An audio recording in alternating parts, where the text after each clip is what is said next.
మా ఆయన ఒక బీట్ ఆఫీసరు. పొద్దున్నుండి సాయంత్రం దాకా కూడా ఇక్కడ మేడారంలో డ్యూటీ చేస్తున్నాడు ఎండలో. నాకు హెల్త్ బాగాలేదు, నన్ను ఒక్కదాన్నే విఐపి దాంట్లో తీసుకువెళ్ళమని అంటే తీసుకువెళ్ళిండు. అసలు అక్కడ ఎవ్వరు రానివ్వలేదు లోపలికి. బాగా అక్కడ ఉన్న కానిస్టేబుల్ని బాగా రిక్వెస్ట్ చేసి హెల్త్ బాగాలేదని రిక్వెస్ట్ చేసి తీసుకెళ్ళిండు.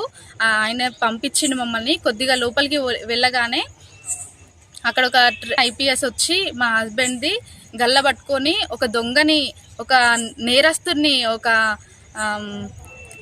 ఏదైనా మర్డర్ చేస్తే ఒక మనిషిని మనం ఎట్లా లాక్కపోతారో అంత దారుణంగా లాక్కొని పోయి మా సార్ది పాస్ తీసుకొని ఆయన గల్ల పట్టుకొని లాక్కొని పోయి కూర్చోబెట్టుకున్నాడు.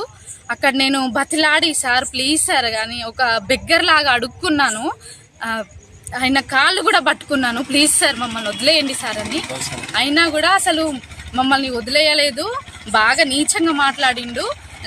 తను కాలు మీద కాలేసుకొని ఆయనకు ఒక హోదా ఉందని అధికారంతో బాగా అసలు నన్ను ఒక మనిషిలాగా, నేను ఒక ఆడ మనిషిని, నేను అసలు వాళ్ళ అమ్మ వాళ్ళకు చెల్లగానో నేను అట్లా అనుకొని కూడా అసలు దారుణంగా నేను కాలు పట్టుకున్నా కూడా కనికరించకుండా ఆయన మాట్లాడిండు.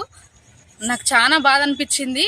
మా హస్బెండ్ లాంటి వాళ్ళు ఎంతో మంది ఇక్కడ పొద్దున్నుండి సాయంత్రం వరకు కష్టపడి వాళ్ళు ఒర్రుకుంటా మామూలు జనాలతోటి అరుసుకుంటా డ్యూటీలు చేస్తారు.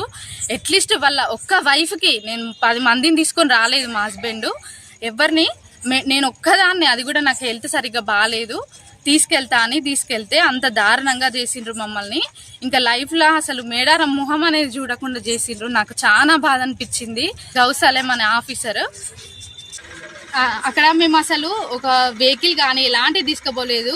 ఓన్లీ నడుచుకుంటూ వాళ్ళని బతిమలాడుకొని వెళ్ళినాము.